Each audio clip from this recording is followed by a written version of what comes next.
George Orwell said it best. He said, every time I hear people screaming, freedom, freedom, freedom, I'm free, I'm free, I'm free, I hear the chains rattling. That's what I see at a Madonna concert, a Gaga concert. Chains, slaves, slaves, chains, slaves, chains, slaves, chains, chains rattling, slaves, chains. Burning Man, you hear? Go let your child go to Burning Man. Drug addicts, slaves in chains. I hear the chains rattling, slaves. Burning Man, slaves. All of it, slaves, enslavement, drug addicts. A nation of drug addicts. Give me liberalism so I can be a slave. That's what it became. Give me liberalism so I can hang myself. Give me liberalism so I become an addict and go into recovery and whine about it on television every night. I'm an addict. I can't control it. I'm an alcoholic. I can't control it. I'm a this addict. I'm a that addict. Who cares what you are? If you filthied up your life, don't tell me about it. Take care of yourself. I don't care about it. It's not my responsibility. I don't have to give you any rehab.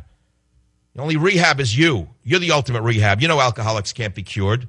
They have to cure themselves. Alcoholism is the toughest drug, by the way, of all. You ask anyone in the business. You ask anybody in the business. Marijuana is bad enough. It's enslaved tens of millions of people with the thought that it's benign. It's the most enslaving of all drugs. But many people can kick marijuana. Alcohol is almost impossible. I knew a guy when I was young who was a heroin addict. I didn't know it for years. He told me years later.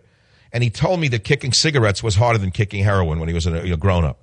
He told me that. Cigarettes were harder to kick than heroin. He said he kicked cigarettes finally through acupuncture. I don't know where he died a number of years ago. I lost touch with him. Great guy, loved him, great friend of mine. But the point is that I've known alcoholics. The only one I ever knew who cured himself was someone who did it through sheer willpower. Never went to rehab a day. Not one day did he ever go. He said, I don't want to be a drunk anymore. I'm sick of it. I'm disgusted with myself. And he never touched booze again. He didn't need to go and say, my name is Joe and I'm an alcoholic. If it works for you, God bless you. Whatever works. But it's the toughest drug to kick in many ways. Absolutely. But you know what I mean? Just be a drunk. Don't whine about it. If you can't control it, then don't blame anybody for it. Oh, your father did this. Your mother did that. Yeah, everyone did something to you. It's like Obama going to the UN and complaining about a video when it's his policies that blew up in his face. College teacher, not professor. Green college teacher, leftist rhetoric, Reverend Wright. He believed every word he heard, and he thought that by kissing the behinds of the Islamists and the Muslim brohood, they'd love him.